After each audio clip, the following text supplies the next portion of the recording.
Hey YouTube, it's Devin here. I'm with Michael, and today we are going to do a national park review. So during our 26-day tour of the West, we are visiting several national parks, and we thought it would be good to just do a quick review, try to keep it under 5 minutes, of all the national parks that we have gone to and will be going to. So today we're going to start with Yellowstone. Okay, Yellowstone. There are 4 entrances, north, east, south, and west. We stayed in an off-grid campsite near the west entrance. There are a few off-grid campsites there that are free, some that are very low budget, but that's where we stayed. So Michael, 1 to 10, let's just do scale 1 to 5. Keep it easy. 1 to 5, Yellowstone. It's about a 2.5. Okay, 2.5. I'm gonna give it probably the same, 2.5.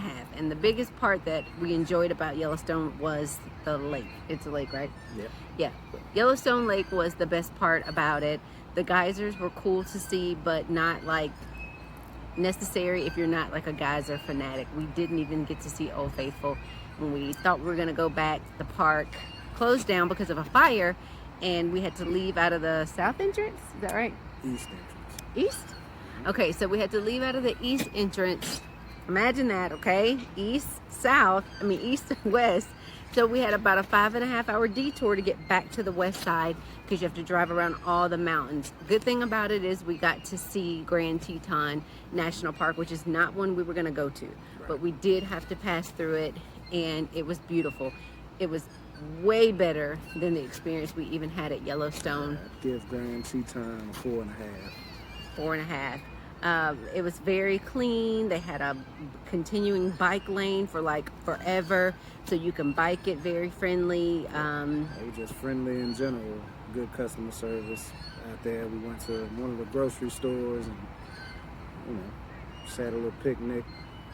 Yeah, saw a deer during that time. Yeah. The only wildlife we saw in Yellowstone was a bison kind of chilling in the off-road street, main highway where people are going 60 miles an hour. Yes, and that's something we didn't like about Yellowstone. The speed limit was, I don't remember what the speed limit was, but people were going about 60. Like 45.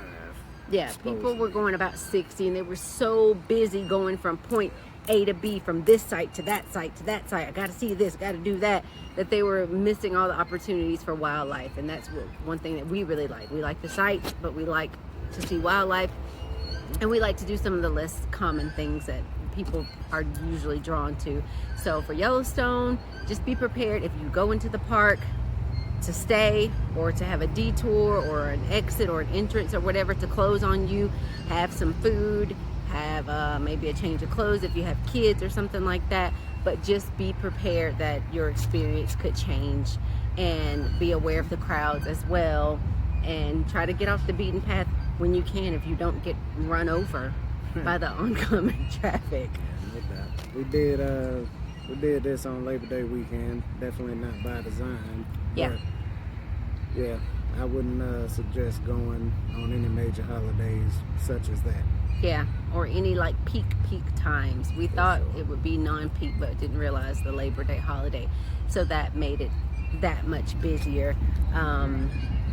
And as far as like reservations and stuff with campgrounds, that's a whole nother video, but you have to book in advance. If not, dry camp. I'll put the link down below to the site that I used to find the dry camping spot that was free for 3 nights.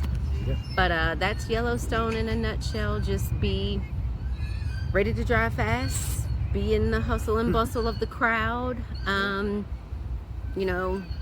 You see the geysers and the lake, and that's about it. We didn't get up north because the roads were closed down after the fire, so we didn't get to see much more.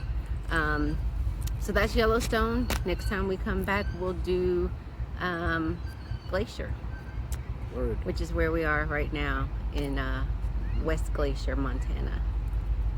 All right, peace.